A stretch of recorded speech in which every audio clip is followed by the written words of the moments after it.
A factory reset is one of the quickest ways to fix persistent software issues on the Dell Inspiron 3000. Follow this guide to erase existing data, reinstall Windows, and return your laptop to its original factory configuration. So this should hopefully be a pretty straightforward process, guys, and without further ado, let's go ahead and jump right into it. It's supposed to not delete your personal files. I strongly suggest that you create a backup of any important files or documents before you proceed, because even though it might say that it's going to save your personal files, there's no guarantees that it will, so just keep that in mind, and we're going to go ahead and jump right into it. So we're going to go ahead and start by right-clicking on the Windows Start menu, and we're going to select Settings. You want to select System, and then on the right side, scroll down until you get to Recovery. Reset Advanced Startup Previous Version of Windows. Go ahead and open that up.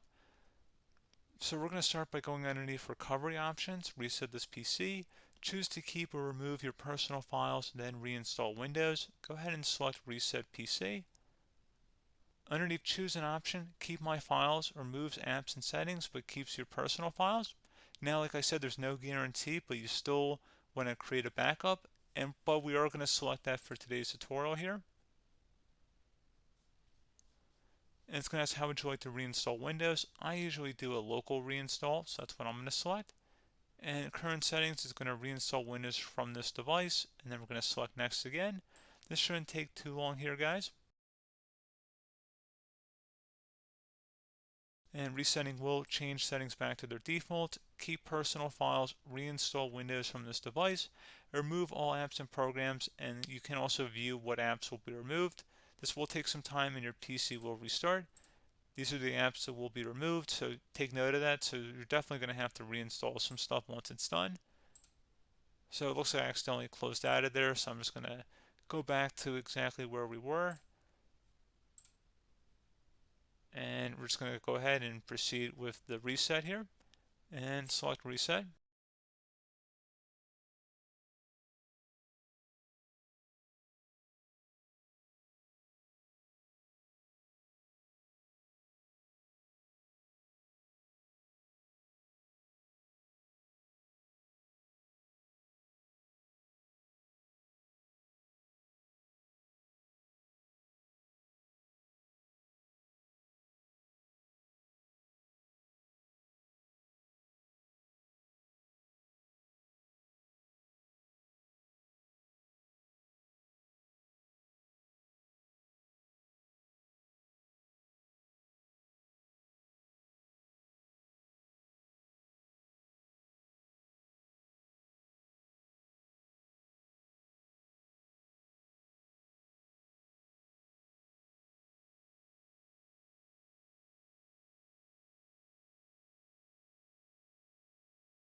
And there you go, guys. Should be simple as that.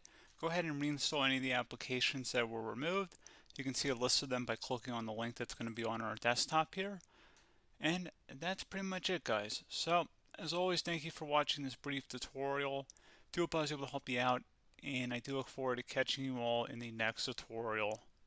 Goodbye.